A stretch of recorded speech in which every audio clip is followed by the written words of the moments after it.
Depois de superar o inverno e a fortaleza de Monte Castelo, a FEB agora era uma força de combate profissional e estava pronta para iniciar a perseguição aos alemães até o baluarte de Montese.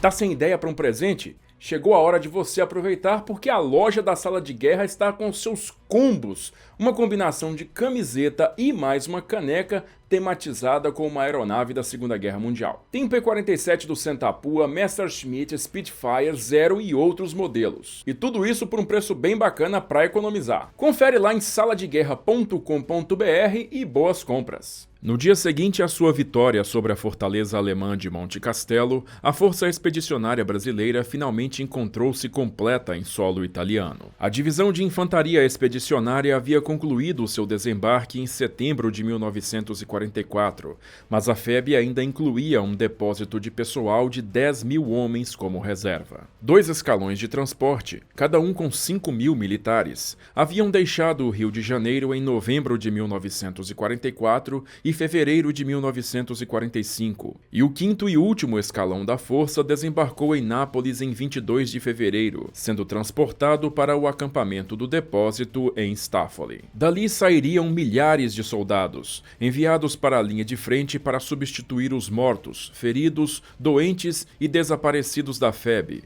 e após as custosas batalhas daquele inverno, as fileiras da divisão brasileira tinham muitas caras novas. Na frente de batalha, a vitória sobre Monte Castelo em 21 de fevereiro não significou a celebração da vitória, visto que os combates continuaram logo após a conquista da montanha. Um segundo conjunto de montanhas a nordeste, dominado pelo ponto de observação alemão do Monte Soprasasso, também deveria ser conquistado para abrir caminho rumo norte, e esta tarefa foi entregue pelo comando americano para o general Mascarenhas de Moraes. Além do Soprasasso, aquele conjunto possuía uma perigosa posição inimiga conhecida como Torre de Nerone, que por meses fustigou o flanco direito da FEB, bem como uma fortaleza alemã no vilarejo de Castelnuovo, que controlava a rota que contornava as montanhas. Em 23 de fevereiro, Mascarenhas ordenou o início do ataque, e naquela noite, a 6ª Companhia do 2º Batalhão do Regimento Sampaio avançou para tomar La Serra, posição avançada alemã aos pés do Soprasasso. Um dos pelotões da 6ª Companhia, comandado pelo 1º-tenente Apolo Miguel Resch, tornou-se a ponta de lança do avanço brasileiro e aproximava-se de La Serra quando foi detectada pelo inimigo. Em pouco tempo, o pelotão do tenente Apolo viu-se cercado pela frente e pelos lados por 6 metralhadoras alemãs, distantes de 15 a 80 metros, forçando os brasileiros a abrigar-se. Mesmo sob clara desvantagem de fogo, Apolo decidiu manter sua posição, coordenando a resposta brasileira mesmo após ser ferido, e recusando-se a ser evacuado, continuou a disparar contra os alemães ao longo da noite, conseguindo por fim sobrepujá-los e conquistar La Serra. Por seus feitos, o tenente Apolo foi condecorado pelo comando americano com sua 2ª maior honraria por bravura, a Cruz de Serviços Distintos, somente abaixo da Medalha de Honra, fazendo de Apolo o combatente brasileiro mais condecorado da Segunda Guerra Mundial. Nos dias seguintes, a posição da FEB foi dividida em 2, flanqueando pela esquerda e pela direita o avanço da 10ª Divisão de Montanha. Desta maneira, no setor oriental, o 6º Regimento de Infantaria, agora sob comando do coronel Nelson de Mello, ocupou o Monte de la Croce em 4 de março, iniciando um avanço rumo leste ao longo da crista montanhesa, coberto pelo fogo da artilharia divisionária. No dia seguinte, sob pesado fogo inimigo, os brasileiros conquistaram o Monte Soprasasso e, mostrando grande amadurecimento operacional, resolutamente rechaçaram os contra-ataques alemães que tentaram retomar a posição. O tenente Hugo Correia, que fora trazido do depósito de pessoal para a linha de frente e há poucos dias havia recebido o comando de um pelotão do 6º Regimento, descreveu o ataque. Deste modo, esses homens do interior brasileiro, com aquele aspecto nada marcial e saudável, mas resistentes e corajosos, conseguiram o feito de transporem, numa progressão tão bem executada e sincronizada, aquela íngreme encosta.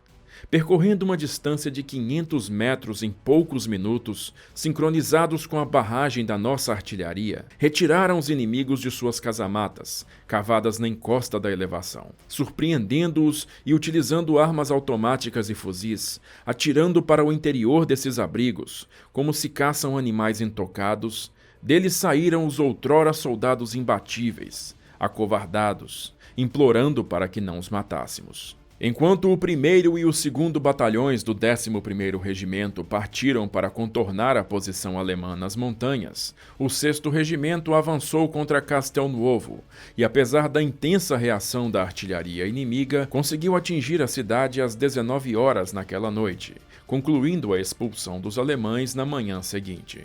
Após tomar o controle das montanhas, o 4º Corpo consolidou sua nova linha de frente e o general Krittenberger suspendeu as atividades ofensivas em 7 de março. A 10ª Divisão de Montanha estava esgotada e necessitava de descanso, bem como a Divisão de Infantaria Brasileira. Mascarenhas aproveitou a fase de estabilização para prover o merecido descanso aos seus soldados, que desde o outono anterior se encontravam ininterruptamente em contato com o inimigo. Assim sendo, o comando da divisão organizou um sistema de folgas para os homens, que foram enviados em viagens de lazer para Roma e Florença, onde puderam frequentar cinemas, bares e bailes. Assim transcorreu o restante do mês de março, enquanto o inverno finalmente cedia espaço para a primavera de 1945. Em 20 de março, Mascarenhas foi convocado para uma reunião com os comandantes do 4º Corpo no quartel-general de Krittenberger, e este expôs-lhe os planos para o ataque final contra os alemães na Itália, designado Operação Grapeshot, mas que ficaria popularmente conhecido como a Ofensiva da Primavera. O plano geral da ofensiva designava ao 4º Corpo a tarefa de sobrepujar os últimos pontos fortes alemães no caminho para o Vale do Rio Panaro e ocupar sua margem oriental,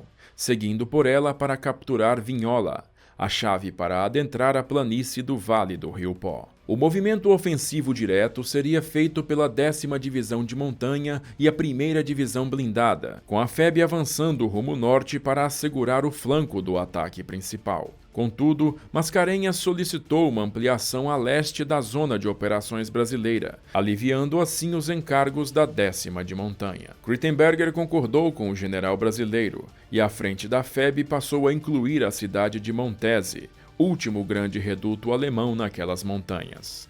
Defendida pela 114ª Divisão Jäger do general Hans-Joachim Ehlert, Montese ficava na face ocidental da última montanha localizada antes do rio Panaro, e em seu alto estava uma torre medieval usada pelos alemães como observatório de artilharia. A movimentação do 4º Corpo para o ataque começou no dia 7 de abril, sendo concluída toda a preparação no dia 13, enquanto diversas patrulhas eram lançadas contra a linha de frente para sondar as posições do inimigo no terreno. Para protagonizar o ataque, o general Mascarenhas escolheu o 11º Regimento do coronel Delmiro de Andrade, o último dos seus 3 regimentos que entrara em linha no ano anterior, e o único até aquele momento que não havia tomado a frente em uma ofensiva. A ofensiva direta contra a cidade de Montese caberia ao 1º Batalhão do 11º Regimento, comandado pelo Major Manuel Lisboa, enquanto o 3º Batalhão, do Major Cândido da Silva, atacaria a elevação à direita, com o objetivo de capturar o cume em Montelo. Já o 2º Batalhão do 1º Regimento, sob o comando do Major Ciseno Sarmento, faria um ataque secundário para proteger o flanco direito do 11º Regimento. Na manhã de 14 de abril, dia da abertura da Ofensiva da Primavera, o ataque brasileiro partiu às 10h15, em sincronia com o ataque da 10ª Divisão de Montanha. Uma densa barragem de artilharia brasileira precedeu o avanço da infantaria, martelando todos os pontos fortes inimigos localizados pelas patrulhas nos dias anteriores. O batalhão Ciseno foi o primeiro a avançar em seu ataque secundário, mas logo quando a nuvem de poeira da barragem brasileira cedeu, os observadores alemães no alto de Montese avistaram os pelotões em avanço, ordenando a abertura da mais terrível chuva de artilharia que a FEB enfrentou na Segunda Guerra Mundial. O general Ehlert sabia perfeitamente dos riscos que a perda da sua posição em Montese significavam, e conseguiu a concentração de quase a totalidade dos obuseiros alemães no setor para proteger a cidade. Às 13 horas, o ataque do 11º Regimento foi finalmente desfechado. O general Cordeiro de Farias lançou mais uma poderosa barragem de sua artilharia contra a cidade de Montese, com o objetivo de cegar os alemães ante o avanço brasileiro, e às 15 horas os primeiros brasileiros conseguiram adentrar a cidade. À frente do avanço estava a 2ª Companhia, com 3 pelotões dispostos lado a lado. No centro estava o pelotão do tenente Iporã Nunes de Oliveira, que tinha como subcomandante o sargento Nestor da Silva. Ao atingir as primeiras quadras de Montese, o pelotão solicitou por rádio o cessar da artilharia brasileira, cujos petardos caíam à sua frente. Quando o canhoneio foi interrompido, o pelotão iniciou sua subida pelas ruas, mas rapidamente os soldados foram ao chão com o som de uma certeira salva de artilharia inimiga, que atingiu-os por todos os lados, cortando o cabo telefônico de comunicação da unidade, isolando-a por completo. Vários soldados foram feridos, e o sargento Nestor foi atingido por um estilhaço de granada na parte de trás da cabeça, rasgando-lhe o capacete e por meros milímetros não atingindo sua nuca. À direita de Iporã, o pelotão do tenente Ari Howen penetrou pela região sudeste de Montese, quando também foi paralisado pelo pesado fogo de artilharia,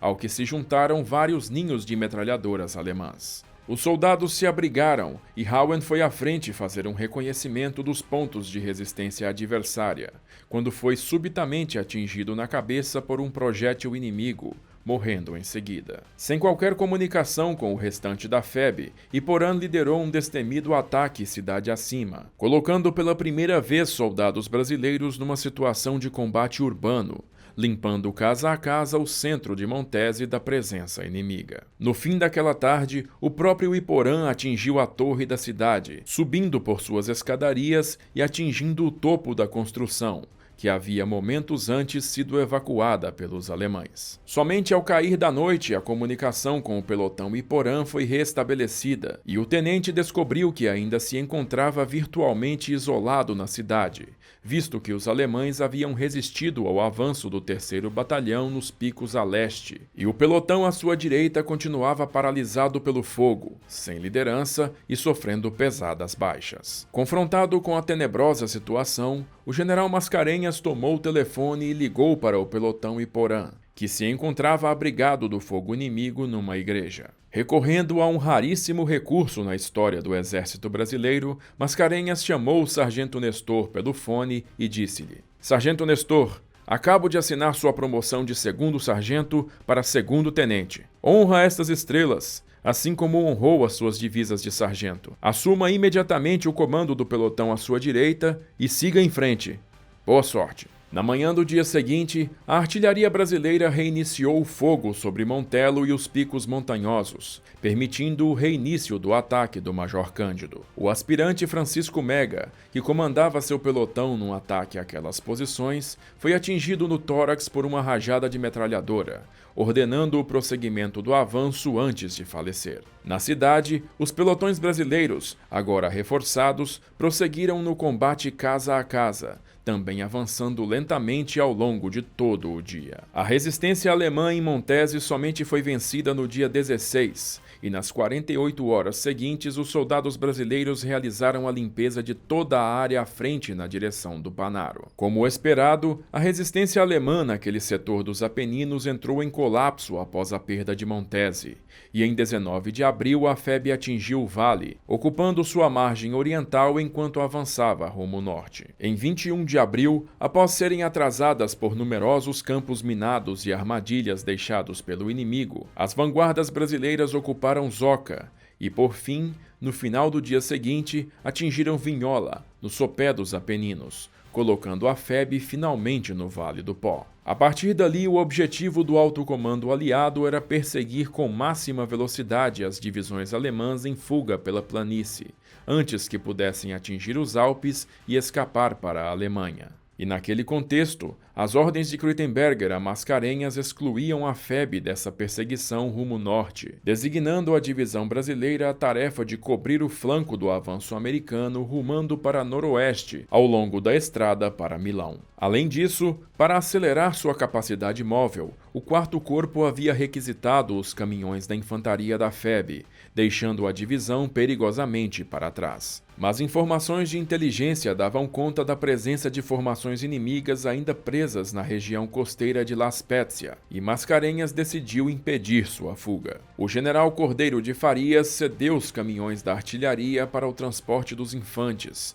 e a FEB pôs-se em perseguição. Os blindados M8 Greyhound do Esquadrão de Reconhecimento, comandado pelo capitão Plínio Pitaluga, largaram na frente, vasculhando o terreno quilômetros à frente dos caminhões de tropa, atingindo São Paulo Denza em 24 de abril. Prosseguindo apressadamente rumo noroeste, Pitaluga adentrou Coléquio pouco depois do meio-dia de 26 de abril, onde seus blindados travaram contato com uma vanguarda inimiga. Recebendo do esquadrão a localização dos alemães, Mascarenhas ordenou o imediato transporte da infantaria para Coléquio, onde chegaram naquela noite, decididamente bloqueando a rota de fuga do inimigo para o norte. A tropa alemã consistia da 148ª Divisão de Infantaria do general Otto Fraterpico, juntamente com o restante de 2 outras divisões, que haviam recuado do setor costeiro e tentavam fugir para a Alemanha, e naquele momento tentavam alcançar os depósitos de suprimento mantidos em Coléquio. Soldados do 6º Regimento de Infantaria capturaram os depósitos e empurraram os alemães para o sul,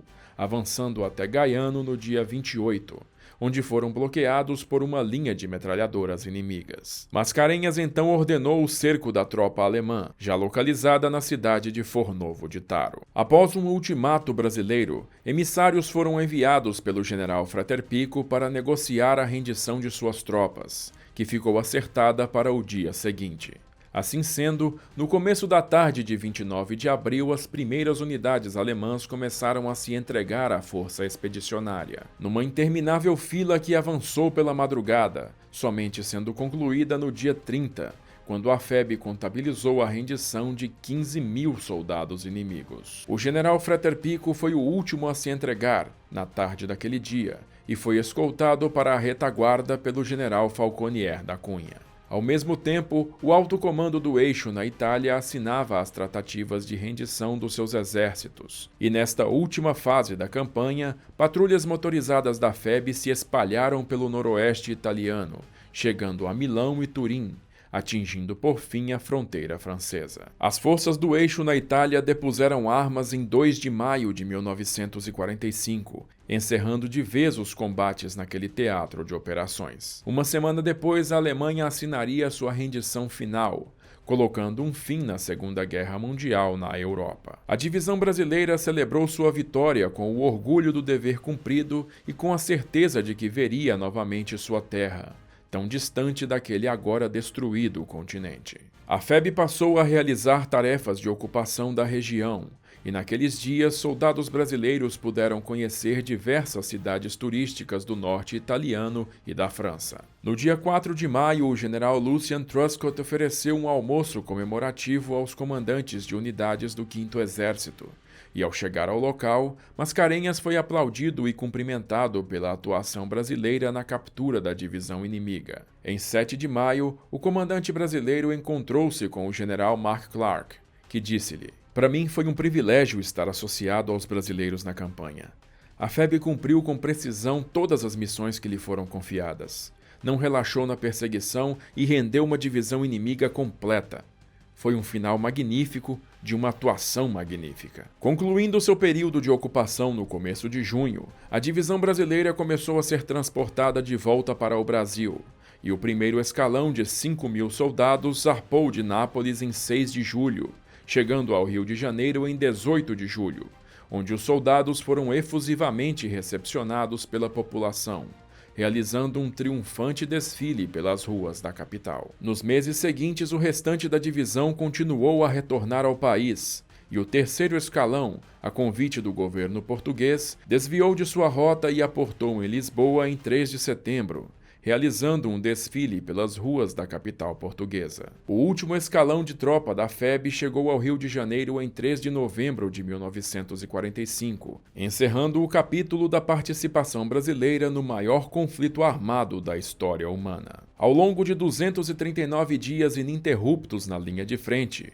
um período muito superior à imensa maioria das divisões americanas, a FEB tomou parte nos principais combates realizados pelo 4º Corpo de Exército, sendo confiada com missões do maior grau de importância, as quais realizou com desempenho elogiável por todo o alto comando aliado. A divisão brasileira capturara um total de 20.573 prisioneiros, mais do que seu próprio efetivo, e liberou uma centena de localidades italianas da ocupação alemã, sendo até hoje reconhecida na Itália pela fraternidade com que tratou os civis italianos, dividindo com eles sua ração nos duros meses daquele inverno. Dos 25.334 brasileiros enviados para o combate, 465 perderam lá suas vidas, e outros milhares foram feridos, enviados para tratamento no Brasil ou nos Estados Unidos. Os mortos da FEB foram inicialmente enterrados no cemitério de Pistoia,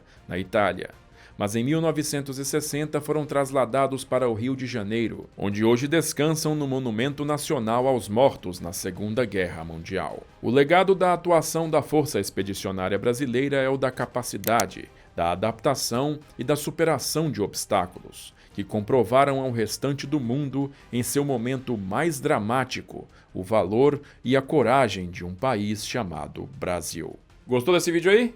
Se você chegou até esse ponto, não perde os outros 3 vídeos que antecedem a esse para você entender com todos os detalhes a história completa da Força Expedicionária. Se você gosta do trabalho da Sala de Guerra e quer ajudar o canal, você pode colaborar mandando um Pix ou então colaborando lá no Apoia-se, porque assim você retira sua recompensa e entra para o nosso grupo VIP do WhatsApp. Eu já vou agradecendo a todo mundo que está ajudando, em especial a esses camaradas aqui que são de primeira. Se você ficou curioso e quer comprar os livros que eu uso para fazer esses vídeos, o link deles segue bem aqui embaixo. Por enquanto, assiste esses vídeos que eu selecionei para você, se inscreve aí no canal e badala o sininho para não perder as notificações quando eu postar mais vídeos. Eu vou ficando por aqui, agradeço novamente a sua audiência e aquele abraço da Sala de Guerra.